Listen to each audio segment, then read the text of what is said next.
Welcome to The Free Will Show, a podcast that provides a beginner-friendly introduction to free will while also exploring cutting-edge developments on the topic. I'm Taylor Sear. And I'm Matt Flummer. In this episode, we talk with Sabrina Little about a puzzle about free will in the context of moral education. Thanks for listening.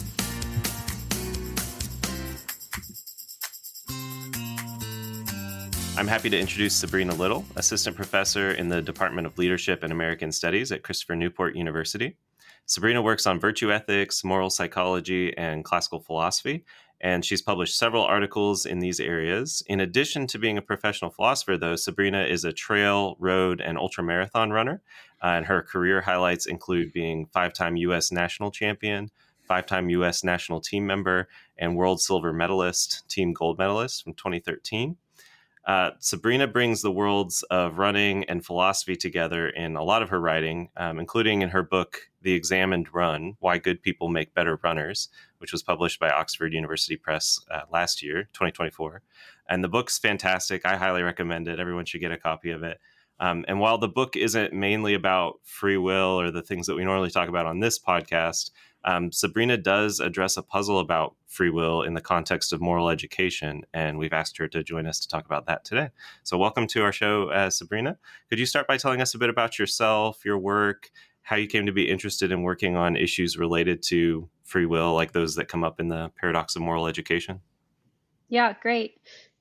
So prior to and during my time at Baylor University, which is where I studied philosophy for my PhD, I was working in a classical school and I was teaching and coaching there. Mm-hmm. And it was a very formative experience for me. I was very grateful that I did that kind of in the lead up to studying in graduate school, because part of our understanding as teachers in the school where I was positioned was that character education, that virtue formation was part of our central task as teachers. So we understood ourselves as primarily providing this formative education and not primarily informational, right? Of course, you learn things, but also you're forming learners. And so what did that look like on a daily basis? It looked like this kind of imposing a vocabulary, right? Like we gave them these virtue terms and they would be disciplined and they would learn from these great role models or exemplars throughout history, and they would be made to see what was beautiful or choice-worthy about these people's lives.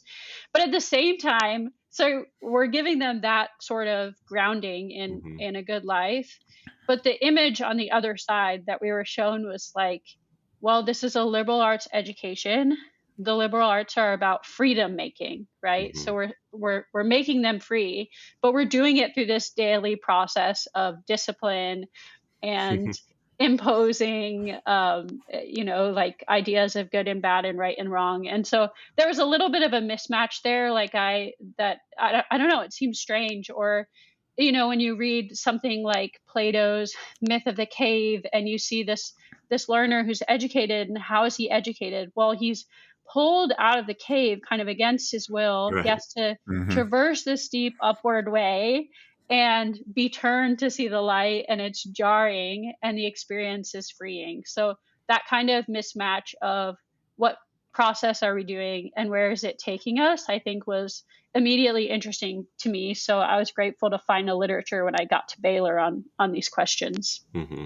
Yeah, very cool. But before we dive deeper into the paradox of moral education and how it raises issues related to free will, it might be helpful to have a bit of background on the context that this paradox comes in. So could you describe the virtue ethical tradition that you work in? Yes. So most of my reading and research comes from Plato and Aristotle. But one thing that is interesting about when you're looking at thinkers, oftentimes responses to their thought occurs in education after the fact. It's an observation made by Moreau, who is a thinker in classical history. He said, if you want to find out how to learn, how to grow in virtues, you shouldn't look directly at Plato and Aristotle. You should look at the tradition of education that followed. So I read Plato and Aristotle. I'm sold on their conception of virtue and vice and character, but a lot of the a lot of kind of the developmental processes and things like that, I find in the tradition that followed them. Very cool. Well, you argue, especially in the book, but in several bits of your work, that we should care about developing our character. And you use in the book distance running as a sort of laboratory for virtue. Could you summarize your case for caring about developing in virtue, and maybe say a bit about why character matters in sport too? Yeah. Um, I think to some extent, like the idea that we should care about character is is pretty intuitive. Like if you ask people what they want in a spouse or a best friend or something like that, like generally they'll name a bunch of virtues. Hmm. And so to some extent, it seems like that kind of intuition is there. Why should we care about it specifically in the sporting context? I think it's because sports are not neutral with respect to character. So if you Yeah. look at how athletes perform or how they show up in their practice on a regular basis, like you'll see certain virtues and vices showing up. Like you'll see patience, perseverance, but you'll also see vices like envy Hmm. and pride, and they're on display in sports in a really interesting way. I've been getting into, I mean, I love distance running. My background's distance running, but I've been reading a lot of climbing texts recently, Oh, like cool. biographies of different climbers. Hmm. And the way that they talk about virtues is kind of laced in the conversations about their performance in the sport and what proper courage is and when you cross over into recklessness. Hmm. Or if you watch like the Super Bowl, you'll hear virtue and vice terms Hmm. employed. And so it's certainly part of the athletic experience. And the athletic space is interesting because it's a domain in which we apply the notion of practice. So you show up on a regular basis and you act with intention and you try to improve in certain respects. So the formative potential of athletics is huge, Yeah. right? Yeah. So if you're forming yourself in good ways or you're forming yourself in bad ways, like if if these kinds of qualities transfer into the rest of your life, like that's a concern that I have. And so you should take character seriously in sport because you are being formed in certain ways, and you want to make sure that those ways are good. Hmm. Hmm. I just think about times when you are competing against other people too, and it seems like it's more fun when you're competing against people with character, with more virtue than vice. Yeah, yeah, I agree. Or teammates, I mean, who call you Yeah. to a higher standard or something Hmm. like that. Yeah, I agree. Yeah. All right, let's turn now to the paradox. It's worth asking about the sort of free will and agency that the paradox is about. In some places, you talk about growth and freedom and agency. How would you characterize the sort of freedom and agency that agents can grow in as they develop in virtue? Yeah, that's a good question. So, what I'm talking about is just the ability to recognize the good and act in terms of it, right? Which are two separate things, right? Because you might know what the good thing is. Like, oftentimes when I'm talking to my students about their work habits, they know they're supposed to be doing their work. They know that they have to sit and put in the time to write their essays, and yet they can't get themselves to do it. Either they're distracted or are kind of like fickle in their desires and want to do something else, or someone invites them to do something and they don't have that kind of like ability to self-govern to commit to tasks. And so the kind of freedom that I'm talking about is being able to recognize what the good is, but then also being able to follow through and commit to be able to do it. Hmm. So, what exactly is the paradox of moral education, and how does it raise issues that are related to freedom or free will? Yeah. So there's a famous line. So the paradox of moral education, this idea came from R.S. Peters, and he has this famous line that children can and must enter the palace of reason through the courtyard of habit and tradition. Right. So how do you become better able to critically assess the world around you and yourself and see the world clearly? It's through habit and tradition. And I think this probably strikes contemporary hears as odd, just because in the post-Enlightenment situation, like we often think of reason as being something that is this liberating force from tradition, Mm-hmm. like logos over nomos. Like we would free ourselves from any of these kinds of myths and ways that we've been raised, and we'll see things more clearly. But that's not how we actually become free. It's not how we learn how to critically reason. There's no radical divorce from the things that came prior. So the paradox is habituation, your kind of like moral development comes through this kind of introduction to a tradition, but Mm. also like these the imposition of disciplines and being shown what's choice worthy and being shown like what is worth loving. I think like there's that Flannery O'Connor phrase, like your tastes are not going to be consulted, they're still being formed, like that kind of Right. idea. Yeah. Um, there's a thinker, his name is Christian Christensen. He is a philosopher of education who I think he's still currently in England, but he points out that there are actually two versions of the paradox of moral education. So there's the psychological version, and that is, how is it psychologically possible that our free thinking, our critical ability to assess the world comes through this imposition? But then there's like that second related puzzle of like, how is that politically justifiable? And Mm-hmm. Mm. so all of these kinds of concerns with the process of moral education come through. Yeah, they're all tethered to the idea that, it's something that's imposed on you instead of freely chosen. Mm-hmm. Yeah. It seems like this comes up in all different kinds of areas too. Like my kids are taking piano lessons, and the piano teachers like force them to learn traditional songs that every piano, teacher teaches all the kids who've learned. They all, how to play chopsticks or whatever. Yep. And then move on to more complicated stuff. And you can't really express yourself freely until you've like gone through that process of memorizing all these other pieces that have been written before.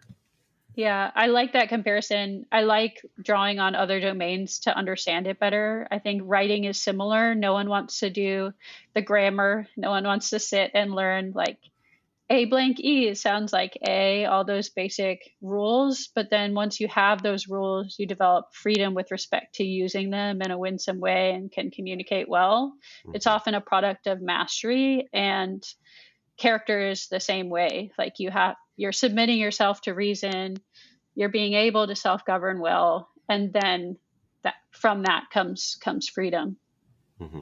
Yeah. I was going to ask a follow up here too about control, because in the free will debate, often freedom and the kind of metaphysical component of moral responsibility is often like identified as control. I wonder if you think this is related, where it's like for little agents, for kids as they're developing in their rational abilities, they don't have any control yet because they haven't been habituated in the right ways over whether they can weigh reasons for and against a certain action. But if they are sort of trained or habituated, even though they don't have any control over that process, it kind of, I don't know, endows them with a kind of control they didn't have before. I don't know if that's a fair way to represent Yeah. the issue. No, yeah, I think that's good. Yeah, when you think about children, I mean, it's not as though they're entirely absent control. I Yeah. mean, and this is something I'm learning more and more through parenting. Like they have Mhm. opinions Right. and part of like getting them to choose, like their habituation is kind of like a critical process of seeing and being involved and choosing with you. Mm-hmm.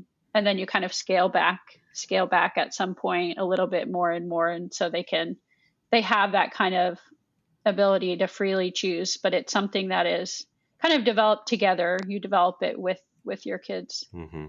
Yeah. Do you have a view about whether the paradox can be resolved? And if so, how? Yeah, that's a really good question. And so, out of Aristotle, there's a really interesting research on this question, because, okay, so this is how it goes. Like, some people think that the only fair way to read Aristotle is to say that this early habituation process is purely mechanical. Mm-hmm. You're just moving your body, like their bodies around, and having them develop these kinds of habits and things. Kurtzer is a thinker who holds this view of Aristotle. But there are some people who don't read him in that way. So there's like Berniet. He has this description. He says that there are these twin processes where you are developing your bodily habits, but then later reason is involved. And so that would be like this kind of stepwise introduction into reason. But then there's Sherman, and Sherman argues that no, the only way that you are habituated is critically, like reason is involved throughout this whole process. So there are two separate ways in which this is addressed. Like one is like asking the question through Aristotle. Does Aristotle resolve it himself? And there's some debate there. But I think something that's clear to me, I think, especially in looking at the tradition of education that followed the ancients, is just that there has to be some sort of critical engagement with reason in order for the agent to be advanced. And I like, again, drawing on the athletic example, because I think we see this really clearly in sports. Oftentimes, if you are a young athlete, you're basically just following whatever your coach tells you to do. And you don't know what drills are appropriate. You don't know what you're supposed to be doing. You don't know how to even see the field or the court or the track, but you're told what to do. But then that kind of hierarchical relationship becomes more horizontal as the athlete matures and is better able to see their good. And they still benefit from the perspective of the coach, but it's something that they're doing together. And so if you were watching the Olympics this past summer, oftentimes in the post competition interviews, the athletes would say things like, this is what we did. We did this together, as though it's this like collective seeing and choosing and deciding to do these things together. And I think that provides a really good model of just the process of character education. It's something that, in kind of in a stepwise way, you're starting to introduce them to the good so that they can choose the good. You're walking alongside of them more so than in the beginning. I always ask my students, actually, I ask them, like, whose parents, checked on them when they did their homework as children. And a lot of them raise their hands. And I say, whose parents, who talked to their parents today about whether or not they did their homework? And it's usually like one or two, but not most of them at that point, because there's this withdrawing of the parents' influence such that the student is inclined to choose well for themselves. I don't know if this question is going to make sense or not, but I'm going to go ahead and ask it anyway. How much do you think is involved in this paradox about like the aspect of like our desires and the kinds of things that we love? If I'm not mistaken, Aristotle make part of the distinction between a virtuous person and like a weak-willed or strong-willed person is like the pleasures and pains that they experience when they engage in various activities. And so it seems like part of the education that we want to give people is to help them to learn to like the right kinds of things. Yeah, exactly. Yeah, right. So for Aristotle, the way he describes the phenomenology of the virtuous person, it is this kind of happy integration of their knowledge, their actions, and their desires. So when we're talking about like they can choose well for themselves, it's not supposed to be this kind of willful sort of continent making yourself do something. It's supposed to be you love the right things, you're turned to pay attention to the right things. And that's a really interesting developmental process. Like, how do you get someone to love the right things? In part, it happens through like exposure, right? Showing someone what's choice worthy. So, when they're younger, maybe having them do more serving in the community such that they develop affections for something like that. And another way is like through role modeling. So exemplars are huge in the classical tradition, right? Because they show what the good life is and they show why it's choice worthy. If you admire someone, you're drawn to do likewise. And so that kind of forms your affections as well. So sometimes it's these productive, like it's sort of like positive. It comes through like this positive development, like this admiration and imitation. Other times it comes through shaming, Mm. right? These kinds of negative emotions we don't want to talk about, or Yeah. discipline or correction and things like that that are a little less pleasant, but also part of the formative process. But yeah, so it's supposed to be forming you to love the right things, not just to be someone who is law abiding, but also wants to live a life that's not beautiful or something. Mm-hmm. That's cool. Well, we've talked about the paradox and some ways someone might respond. One objection that you address concerns the charge that character education is paternalistic, which is related to the issues about free will that we've just been talking about. So, could you tell us what exactly the paternalism objection is, and what you say in response? Yeah. Right. So the paternalism is just like you are having them do things that they would not freely choose for themselves, Mm-hmm. right? And the fact is that's true, right? Even when we think of the word character, character means etching or engraving. It's about having something imposed upon you, being shaped by Mhm. something outside of you. It's just how character develops. And I have two different responses that I usually give to that concern. The first is that, yes, it is paternal, but it's paternal in a way that most people wouldn't find problematic if you Mm-hmm. think about it. Like, um, because there are so many traits that we just kind of take for granted are good traits, right? So, justice, for example, or patience, or generosity, or just even like persevering in tasks. Like if a parent found out that their child was becoming more patient in the academic context, they probably wouldn't protest because it's a kind of trait that there's pretty broad consensus that it's a good making feature of persons. Um, Absent that kind of trait, I don't know how society would do, right? Like, Right. it seems we need a baseline of these certain traits. So Mm-hmm. there's that. But second, I don't know how avoidable it is to to not include character education. If you think about the task of a teacher, right, it's getting them to read certain texts and pay attention to certain ideas. So that's the forming of their habits of attention. It's getting them to find certain ideas interesting. It is submitting them to daily disciplines, right? To be able to do simple tasks like share among students and work together in a kind of pro-social way. That's all part of your education, and that's part of your character formation. So I don't think the act of educating can be safely removed from character education, even if that's the stated intention. So what you're left with is, if you say, well, I'm not doing that as a teacher, I'm not part of their character formation, Mm-hmm. it's still happening, but it's happening in a way that is unintentional and unplanned and could result in certain problems. Mm-hmm. And I think that's kind of like a social liability at this point. Yeah. Right. Yeah, it certainly seems like the character is going to be formed regardless, like one way or the other. So Yeah. it's like this is unavoidable. Yeah, it's interesting. There's long been this complaint about education. I don't know if you've ever seen the image of a Nuremberg funnel.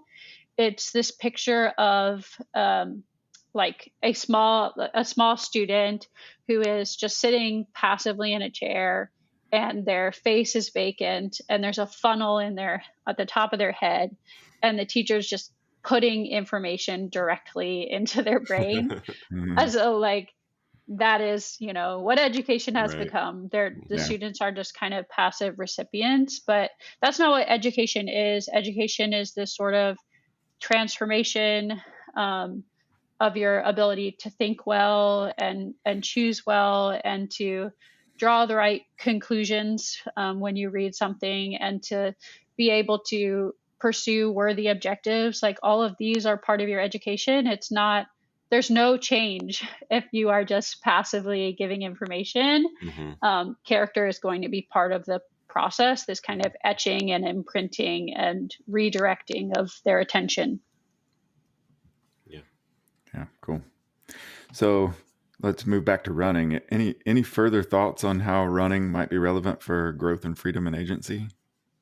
Yeah, I think if you are running in such a way that you're trying to improve, right? Not just dabbling, but I think trying to master the sport or trying to improve in certain respects, that means you're submitted to certain disciplines. It means you have to learn how to self-govern a little bit better. You have to control rogue emotions. You have to commit to ends and see them through to completion. And I think that offers really valuable practice for being someone who can stay in place in other tasks.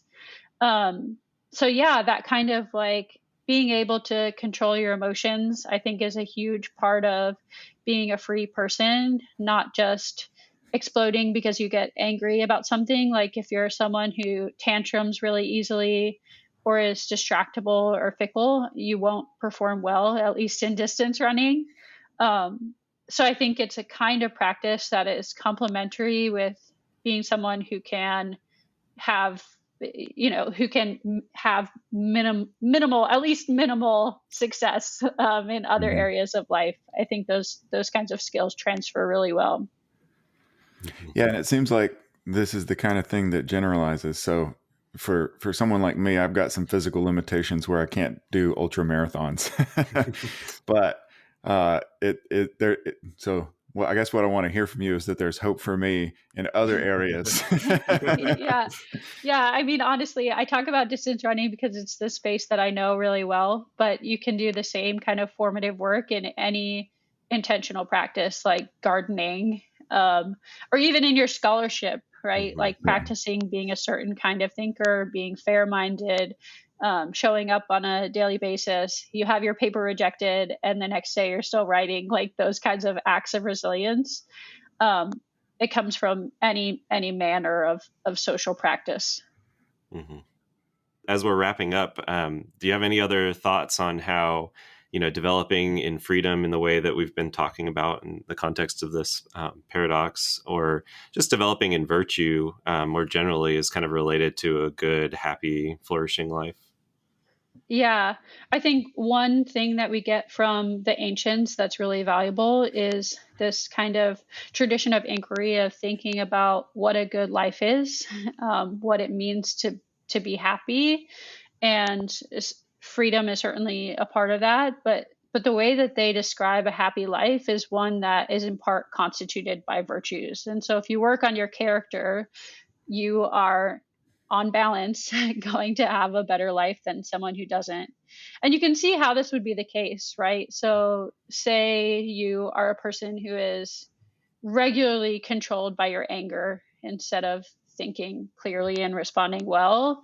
Well, that's going to be something that would impede your ability to form good relationships, right? And we're social creatures. Or if you're someone who is unable to stay in place on certain tasks and you're often turned aside, then you'll consistently be frustrated with yourself because you'll be unable to accomplish the kinds of work that you want to do. So virtue, character, they're an important part of living a rich and happy life. And I think that's reason enough to care about the character that you form.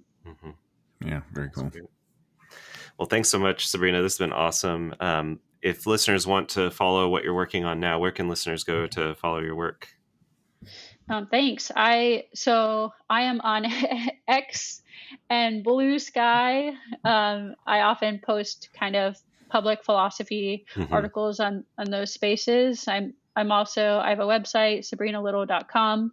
And a lot of my recent articles and things can be found there. And my book can be found on Amazon or at Oxford University Press, and that is The Exam and Run. Cool. Great. Thanks again, Sabrina. Thanks so much for having me. Yeah. In our next episode, we'll talk about basic responsibility, and our guest will be Matt King, professor of philosophy at the University of Alabama, Birmingham.